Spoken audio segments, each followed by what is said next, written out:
নিশ্চয় থাম্বনেইলটো দেখি গম পাইছে আপোনালোকৰ আসাম কমাণ্ডো বেটেলিয়ন আৰু আসাম পুলিচৰ আপোনালোকৰ কেতিয়াৰ পৰা নতুন ভেকেন্সি অনলাইন এপ্লাই হ'ব। ইতিমধ্যে মই কমাণ্ডো বেটেলিয়নৰ ওপৰত 2-3টা ভিডিঅ' পেলাই গৈছিলোঁ। মই কৈছিলোঁ জুনৰ নহয় লাষ্ট উইকত আপোনাৰ অনলাইন এপ্লাই হ'ব, নহ'লে বা জুলাই বোলো আপোনাৰ ফাৰ্ষ্ট উইকত অনলাইন এপ্লাই হ'ব। তেনেকৈ ইতিমধ্যে CM ছাৰে এতিয়া ঘোষণা কৰি দিলে আপোনালোকৰ জুনৰ 17 তাৰিখ বা আপোনালোকৰ আসাম পুলিচ কমাণ্ডো বেটেলিয়ন আপোনালোকৰ জুনৰ 17 তাৰিখৰ পৰা আপোনালোকৰ অফিচিয়েলি নটিফিকেশ্যন SLPRB 17 তাৰিখৰ পৰা আপোনালোকৰ অফিচিয়েলি নটিফিকেশ্যন আহিব। 17 তাৰিখৰ পিছতে আপোনালোকে গম পাব যে কেতিয়াৰ পৰা আপোনালোকৰ অনলাইন এপ্লাই হ'ব। আপোনালোকে জুলাই 17 তাৰিখৰ পৰা আপোনালোকৰ ভাল খবৰ, এটা গুড নিউজ বুলি ক'ব পাৰি। আপোনালোকৰ যোনসকলে আসাম কমাণ্ডো বেটেলিয়নটোৰ কাৰণে ৱেইট কৰি আছিলে নতুন ভেকেন্সিৰ কাৰণে, কমাণ্ডো ভেকেন্সি কেতিয়া আহিব আপোনালোকে মোক সুধি আছিলে, তাৰ ওপৰতে ভিত্তি কৰি মই এই ভিডিঅ'টো বনাই দিলোঁ। আপোনালোকৰ হেল্প হ'ব, কাৰণ ইতিমধ্যে আগতে মই 3টা ভিডিঅ' পেলাই গৈছোঁ। মই যেনেকৈ কৈ গ'লোঁ তেনেকৈ কথাটো আপোনালোকৰ মিলি গৈছে। জুলাই 17 তাৰিখৰ পৰা আপোনালোকে নটিফিকেশ্যন দেখিব, পুলিচৰ দেখিবলৈ পাব, আৰু আপোনালোকৰ টোটেল 2 লাখ ভেকেন্সি আপোনালোকৰ অফিচিয়েলি নটিফিকেশ্যন দেখিবলৈ পাব। জুলাই 17 তাৰিখৰ পৰা আপোনালোকৰ ষ্টাৰ্ট হৈ যাব। আপোনালোকৰ ADREত দেখিবলৈ পাব, এগ্ৰিকালচাৰ ডিপাৰ্টমেণ্টত দেখিবলৈ পাব, তাৰপিছত আপোনালোকৰ আসাম পুলিচত দেখিবলৈ পাব, কমাণ্ডো বেটেলিয়নত দেখিবলৈ পাব। এতিয়া ইতিমধ্যে মোক বহুতেই কুৱেশ্যন কৰি থাকে, দাদা কমাণ্ডো কনষ্টেবলৰ ছোৱালীবিলাকে অনলাইন এপ্লাই কৰিব পাৰিবনে? মই কৈছোঁ পাৰিব, কাৰণ কেলৈ শুনা, 2টা কমাণ্ডো বেটেলিয়ন বনাব। 2টা কমাণ্ডো বেটেলিয়নত তোমালোকৰ বহুত ভেকেন্সি এৰিব, ছোৱালীৰ কাৰণেও এৰিব, ল'ৰাৰ কাৰণেও এৰিব। তাতো কমাণ্ডো ছাব ইন্সপেক্টৰো ভেকেন্সি আহিব।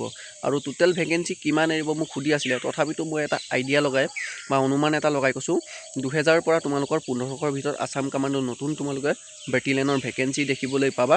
যোৱাবাৰ কাৰণ কেলৈ 4টা বেটেলিয়নত তোমালোকৰ 2445টা ভেকেন্সি এৰিছিলে। তাৰ ওপৰত ডিপেণ্ড কৰি মানে এইবাৰতো আপোনালোকৰ 2টা কমাণ্ডো বেটেলিয়ন এৰিব নতুনকৈ, তাৰ ওপৰত ডিপেণ্ড কৰি 2000 পৰা আপোনালোকৰ 1500 বা 2000 বা 1500 ভিতৰতে আপোনালোকৰ আসাম কমাণ্ডো বেটেলিয়নটো নতুন ভেকেন্সি আহিব। আৰু অনলাইন এপ্লাই মই কৈ দিলোঁ, অফিচিয়েলি নটিফিকেশ্যন তোমালোকে SLPRB ৱেবছাইটত জুনৰ 17 তাৰিখে চেক কৰিবা, তোমালোকে নিশ্চয় দেখিবলৈ পাবা। আৰু মোৰ ইউটিউব চেনেলটো যদি তোমালোকে প্ৰথমবাৰ আহিছে, চেনেলটো ছাবস্ক্ৰাইব কৰি ল'বা, আৰু যিমান পৰা ভিডিঅ'টো শ্বেয়াৰ কৰি দিবা। এইটো কাৰণেই শ্বেয়াৰ কৰি দিবা যাতে চবেই গম পায় আসাম কমাণ্ডো বেটেলিয়নটো তোমালোকৰ জুনৰ 17 তাৰিখৰ পৰা অনলাইন এপ্লাইটো হয়। আৰু আসাম পুলিচৰো তেনেধৰণে নতুন ভেকেন্সি আহিব, সকলোখিনি ভেকেন্সি নতুন আহিব। আৰু বহুতে মোক কুৱেশ্যন কৰি আছিলে, দাদা পুলিচ আৰু কমাণ্ডোবিলাকৰ আৰু ফৰেষ্টৰবিলাকৰ কেতিয়াৰ পৰা ইণ্টাৰভিউ অনুষ্ঠিত হ'ব লাগে? তো মই কৈ দিছোঁ, CM ছাৰে কোৱা মতে, CM ছাৰে এটা ভিডিঅ'ত কৈছিলে তোমালোকৰ নৱেম্বৰ বা ডিচেম্বৰৰ ভিতৰত তোমালোকৰ ইণ্টাৰভিউ অনুষ্ঠিত হ'ব। ফৰেষ্টত হ'ব বা পুলিচতো হ'ব আৰু কমাণ্ডোতো হ'ব। নৱেম্বৰ বা ডিচেম্বৰৰ ভিতৰত তোমালোকে দেখিবলৈ পাবা। মানে ইণ্টাৰভিউখিনি সকলোখিনি তোমালোকৰ হৈ যাব। তাৰ কাৰণে তোমালোকে ভালকৈ ফিজিকেলি প্ৰেক্টিছ কৰা। আৰু আসাম কমাণ্ডো বেটেলিয়নটো যিসকলে নতুনকৈ দিবা, মোৰ ফালৰ পৰা বেষ্ট অফ লাক দিলোঁ। কমাণ্ডো ফিজিকেলটো বহুত হাৰ্ড মই কৈ দিছোঁ। ল'ৰাৰ কাৰণে 4.8 কিলোমিটাৰ, লং জাম্প আছে 17.5 ফুট, আৰু আছে চিনাপ আছে 14টা, আৰু 100 মিটাৰ ৰানিং আছে। আৰু ছোৱালীসকলৰ কাৰণে কমাণ্ডোৰ লং ৰানিং আছে 2.8 2800, টাইমটো 20 মিনিট, আৰু তোমাৰ লং জাম্প আছে 14.5 ফুট, আৰু তোমাৰ 100 মিটাৰ ৰানিং আছে তোমাৰ 19 ছেকেণ্ড আছে। তোমাৰ ছোৱালীবিলাকৰ টোটেল 60 মাৰ্কৰ হ'ব, ভাইবাৰটো মিলাই 80 মাৰ্কছৰ হ'ব, আৰু ল'ৰাবিলাকৰ টোটেল 80 মাৰ্কছৰ ফিজিকেলত হ'ব, আৰু ভাইবাৰটো মিলাই টোটেল 100 মাৰ্কছৰ হ'ব।